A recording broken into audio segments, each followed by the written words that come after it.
चमकपुर गांव में गोपाल नाम का एक लड़का रहता था। उसकी सौतेली माँ और बाप ने उसे घर से निकाल दिया था। उसकी सौतेली माँ ने सब कुछ अपने और अपने बच्चों के नाम पे कर रखा था और गोपाल को हिस्से के नाम पे 3 गायें दे रखी थी। गोपाल पढ़ा लिखा तो बहुत था, पर नौकरी ना मिलने के कारण उसने सोच लिया था कि वो अब उन तीनों गायें की खूब देख रेख करके उनसे जो दूध मिलेगा उसे बेच के अपना कारोबार चलाएगा। अब मैं बिल्कुल अकेला हो गया हूँ। गौ माता, तुम तीनों के अलावा मेरा अब कोई भी नहीं है। बस मेरा घर चलाने के लिए तुम तीनों को मेरी मदद करनी होगी।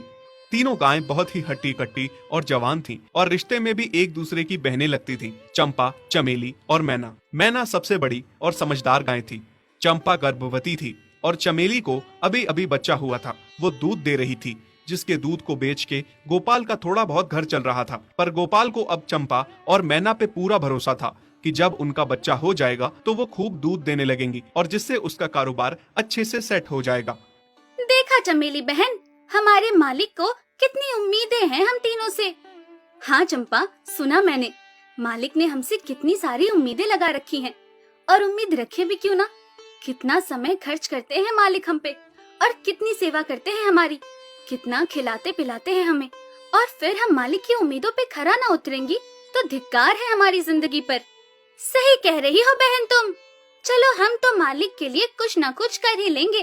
तुमने बच्चा दे दिया है, दूध भी दे रही हो, मैं भी गर्भवती हूँ। थोड़े दिनों में मैं भी बच्चे को जन्म दे दूंगी, फिर दूध भी देने लगूंगी। लेकिन इस मैना दीदी को देखो, हम दोनों से बड़ी हैं, एक बार भी बच्चा ना दे पाई आज तक। क्या इसका फर्ज नहीं बनता मालिक के लिए कुछ?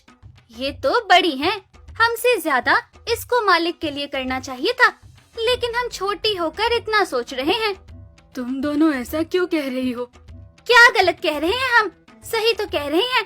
कितने सालों से बांझ पड़ी हो तुम। ऐसा कैसे कह सकती हो तुम? बच्चा देना ना देना मेरे हाथ में थोड़े ना है। मैं भी तो माँ बनना चाहती हूँ ना। मैं भी चाहती हूँ कि दूध दूँ और मालिक को मेरे दूध से कुछ फायदा हो। अरे तुम क्या बच्चा दोगी जो इतने सालों से नहीं दे पाई? तुम ये ख्वाब लेना बंद करो कि तुम बच्चा दोगी और तुम्हारे दूध से मालिक को कोई फायदा होगा। दोनों छोटी बहनें बड़ी बहन मैना की बेबसी का मजाक उड़ाती हैं और उस पे हंसती हैं। इस बात से मैना बहुत दुखी होती है और रोती है कि उसी की बहनें उसको दिलासा देने की बजाय उसे ताने मार रही हैं, उसका मजाक उड़ा रही हैं। फिर एक दिन गोपाल का पड़ोसी उससे कहता है, अरे गोपाल, तुम्हारी 2 गायें तो ठीक है, एक गाय का क्या है? उससे तुम्हें कोई फायदा नहीं है, बेच क्यों नहीं देते उसे? अरे नहीं नहीं भाई साहब, बेचना क्यों उसे? अभी बच्चा